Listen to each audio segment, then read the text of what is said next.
بچوں کے اندر جو بدتمیزی ہوتی ہے نا، یہ ایک دن میں پیدا نہیں ہوتی، یہ آہستہ آہستہ گرو کرتی ہے. تو ماں باپ کی ذمہ داری بنتی ہے کہ بچے میں ڈس ریسپیکٹ کے جراثیم کو بہت جلدی پکڑ لے، بہت جلدی اس کو دیکھ لے کہ بچہ بدتمیزی کر رہا ہے، اس پر اس کو جلدی سکھانا چاہیے تاکہ اس کے اندر یہ بدتمیزی کا عنصر پیدا ہی نہ ہو.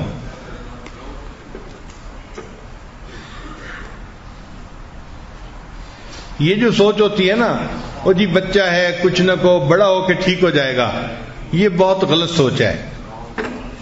اس کی مثال ایسی ہے کہ جیسے دیوار بن رہی ہو اور ٹیڑھی ہو، اور بندہ کہ کوئی بات نہیں اور اونچی جائے گی تو سیدھی ہو جائے گی. بھائی یہ دیوار سریا تک چلی گئی تو اس کا ٹیڑھا پن بڑھتا ہی جائے گا. اسی طرح بچے کا بھی معاملہ ہے کہ اگر شروع سے ٹیڑھا پن آ گیا تو ٹیڑھا پن بڑھتا جائے گا. تو بچے کو بچپن میں ہی اس کی تلقین کرنی چاہیے.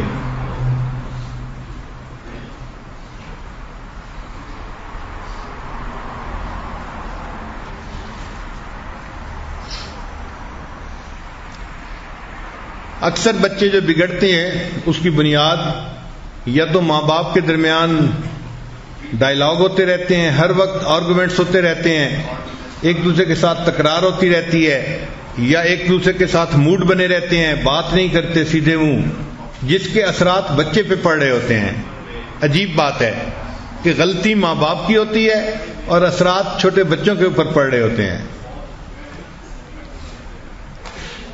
بچے تب نیک بنتے ہیں، ادب سیکھتے ہیں جب ماں باپ دونوں آپس میں الفت و محبت کی زندگی گزارتے ہیں.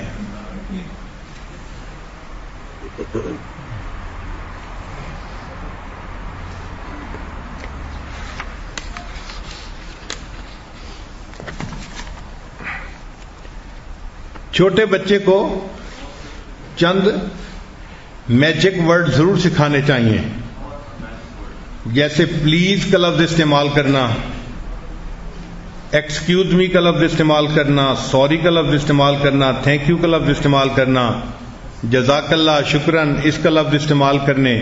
یہ میجک ورڈز ہیں. یہ الفاظ دوسرے بندے کے ساتھ محبت بڑھاتے ہیں، تو یہ چھوٹے بچوں کو سکھانے چاہیے. ہمارے مسلمانوں کے ماحول معاشرے میں یہ کوتاہی ہے کہ ہماری عورتیں بچوں کو یہ الفاظ نہیں سکھاتی، جبکہ کفر کے ماحول میں یہ الفاظ بہت زیادہ سکھائے جاتے ہیں. میں کئی دوستوں کو اپنا واقعہ سناتا ہوں کہ ایک مرتبہ مجھے پیرس سے نیو یارک جانا تھا، تو میرے ساتھ والی سیٹ پر ایک امریکن لڑکی آ کر بیٹھی جس کے پاس بیٹی تھی 2 سال کی تقریباً. میں اپنی کتاب پڑھ رہا تھا مگر وہ ساتھ والی سیٹ پر بیٹھی تھی، تو اتنا تو بندے کو اندازہ ہوتا ہے کہ ہو کیا رہا ہے. تھوڑی دیر کے بعد ایئر ہوسٹس نے کھانا لگایا تو اس لڑکی نے کھانا لگوا لیا. تو میں نے معذرت کر دی کہ مجھے کھانا نہیں کھانا اور کتاب ہی پڑھتا رہا. اب میں نے اس دوران یہ دیکھا کہ وہ جو ماں تھی نا، وہ اپنی بچی کو اس نے 1 سپون رائس کھلائے، اور اس کے منہ میں رائس ڈالنے کے بعد وہ اس کو کہنے لگی سے تھینک یو. ماں نے بچی کو کہا سے تھینک یو. تو 2 سال کی چھوٹی سی بچی تھی، اس نے کہا موم تھینک یو. پھر اس نے جب دوبارہ پھر اس کے منہ میں لقمہ ڈالا ماں نے، تو دوسرے لقمے پہ پھر کہا سے تھینک یو. اس نے کہا تھینک یو. اب ہر لقمے پہ جب تھینک یو ہونے لگا تو پھر مجھے بھی فیل ہوا کہ یہ کوئی نئی چیز ہے. تو میں حیران تھا کہ دیکھو ہر لقمے پہ یہ تھینک یو کا لفظ اس کو سکھا رہی ہے. اچھا، اس دوران کیا ہوا کہ ماں نے جب چمچ میں رائس ڈالے تو تھوڑے سے رائس اس کے کپڑے پہ گر گئے. تو وہ بچی نے نا اشارہ کیا مام کی طرف، موم موم ایسے کیا. تو ماں نے ان چاولوں کو ٹیشو پیپر سے صاف کیا، اور اب ماں نے بچی کو کہا تھینک یو. چھوٹی بچی کو ماں نے کہا تھینک یو. تو مجھے تعجب ہوا کہ دیکھو یہ شکریہ ادا کرنا تو ہماری تعلیم تھی. اللہ فرماتے ہیں انشکر لی ولوالدی، میرا شکر ادا کرو، اپنے ماں باپ کا شکر ادا کرو. حدیث پاک میں ہے من لم یشکر الناس لم یشکر اللہ، جو انسانوں کا شکر ادا نہیں کرتا وہ اللہ کا بھی شکر ادا نہیں کرتا. تو کرنا تو ہمیں چاہیے تھا. ہم اپنے بچوں کو یہ نہیں سکھاتے، اور کافر لوگوں نے اس کو اچھی چیز سمجھ کے انہوں نے اپنے بچوں کو سکھانا شروع کر دیا۔ میرا اندازہ تھا اس ایک کھانے کے دوران اس امریکن لڑکی نے اپنی بچی سے 36 مرتبہ تھینک یو کا لفظ کہلوایا۔ آپ بتائیں، آپ نے کوئی مسلمان ماں ایسی دیکھی ہے جو ایک کھانے کے دوران اپنے بچے سے 36 مرتبہ تھینک یو کا لفظ کہلوائے؟ ایک دفعہ بھی شاید نہ کہلواتی ہو، 36 دفعہ کہنا تو بڑی دور کی بات ہے۔ اس کا نتیجہ یہ ہوتا ہے کہ ہمارے بچوں کے اندر شکریہ ادا کرنے کی عادت ہی ڈیولپ نہیں ہوتی۔ چنانچہ ہمارا ایک مدرسہ تھا ورجینیا میں، ایک مرتبہ کوئی 50-60 بچے تھے اور میرے پاس کوئی سویٹس تھیں، تو میں نے ان سب بچوں کو کہا کہ بھئی آپ لوگ لائن بنا لیں، میں آپ لوگوں کو ایک ایک سویٹ جو ہے نا وہ دوں گا۔ تو بچے بڑے خوش ہو گئے، چنانچہ وہ آ رہے تھے اور میں ان کو وہ جو میٹھی چیز تھی وہ دے رہا تھا۔ بچے اس کو بہت پسند کرتے تھے۔ 60 بچوں میں سے 4 بچے ایسے تھے کہ جنہوں نے سویٹ لینے کے بعد مجھے تھینک یو کہا، اور 60 میں سے باقی نے کوئی ایک لفظ بھی نہیں بولا۔ اس سے میں نے اندازہ لگایا کہ ہم مسلمان لوگوں کے گھروں میں عورتوں کی تربیت کا یہ حال برا ہے کہ ہم اپنے بچوں کو سکھاتے ہی نہیں۔ 60 بچوں میں سے صرف 4 تھے جنہوں نے شکریہ ادا کیا، اور باقی نے چپ کر کے آئے سویٹ لے کے جاتے بنے، اس لیے کہ کسی نے سکھایا ہی نہیں کہ کچھ کہنا بھی ہوتا ہے، کرنا بھی ہوتا ہے۔ تو یہ الفاظ بچے کو خوب سکھانے چاہیے۔ سوری کے لفظ،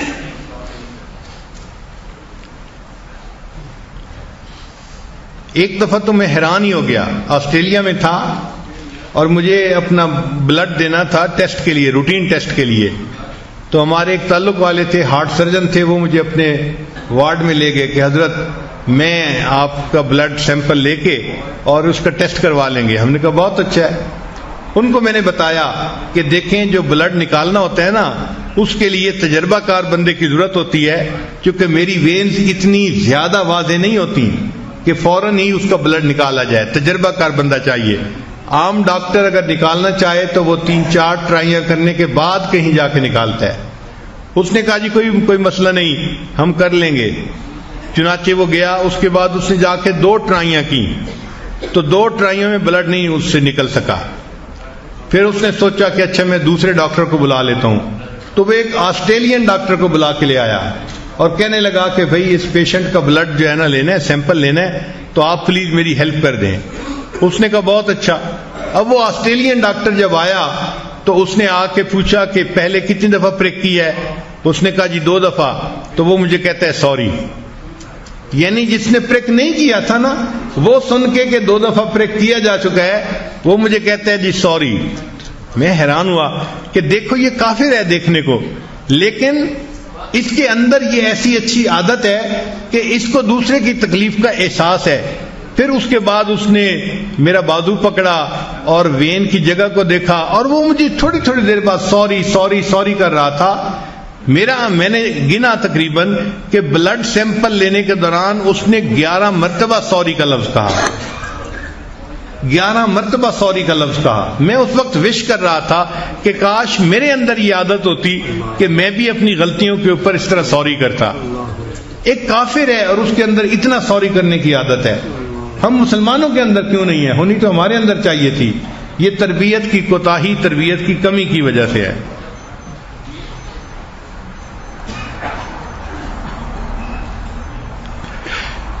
ایک بڑا اہم نقطہ کہ جب ہم بچے کو کریکٹ کر رہے ہوتے ہیں نا، تو اس وقت ریسپیکٹ فلی اس کو بتانا یہ بڑا اہمیت رکھتا ہے۔ ہم غصے میں بتاتے ہیں، بچے کو فیل ہوتا ہے کہ امی مجھ سے نفرت کرتی ہے، ابو مجھ سے نفرت کرتے ہیں، مجھ سے ہیٹ کرتے ہیں، ہم غصے کا منہ بناتے ہیں، تجھے بتایا نہیں ہے، تجھے سمجھایا نہیں ہے۔ تو اس وقت بچے کو جو سمجھانا چاہیے وہ بہت پولائٹلی سمجھانا چاہیے۔ جیسے کوئی ہمدرد سمجھا رہا ہوتا ہے نا، تو سمجھا کے بات کرنی چاہیے، ڈانٹ کے بات نہیں کرنی چاہیے۔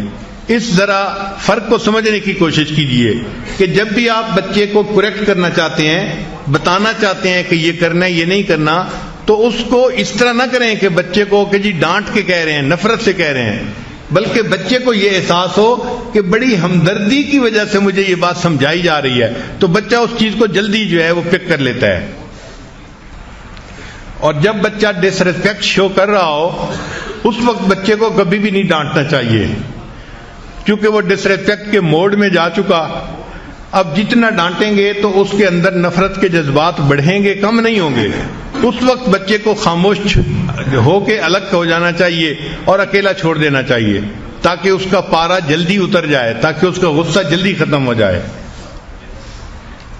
چنانچہ بچے کے حقوق ماں باپ پر ہوتے ہیں. بچے کو اچھا کھانا کھلانا، اچھے کپڑے پہنانا.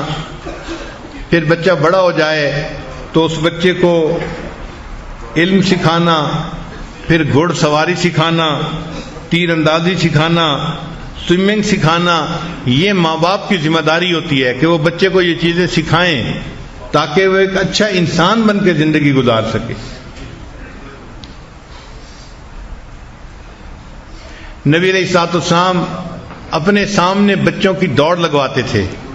اللہ کے محبوب صلی اللہ علیہ وسلم، حدیث مبارکہ میں ہے کہ آپ صلی اللہ علیہ وسلم جو خاندان کے بچے تھے تو آپ تشریف فرماتے تھے اور ان سب کی ایک لائن بنوا دیتے تھے اور ان کو فرماتے تھے کہ تم دوڑ کے میرے پاس آؤ. تو بچے دوڑتے تھے اور ایک بچہ جو ہے وہ نبی علیہ السلام کے اوپر آتا تھا تو نبی علیہ السلام اس کو بازوؤں میں لے کے سینے سے لگا لیتے تھے. پھر دوسرا بچہ اس کے اوپر آتا تھا، تیسرا اس کے اوپر، چوتھا اس کے اوپر. سارے بچے ایک دوسرے کے اوپر اس طرح آتے تھے. بچے بھی انجوائے کرتے تھے، نبی علیہ السلام بھی خوشی کا اظہار فرماتے تھے.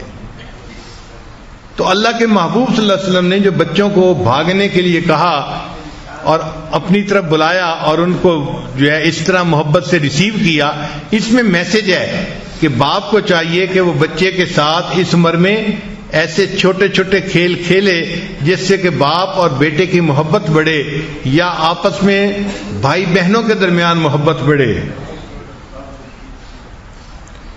ایک اور اہم نقطہ، بچے کی تربیت کے دوران بچے کو یہ اچھی طرح سکھانا چاہیے کہ زندگی میں محنت کرنی بڑی ضروری ہے.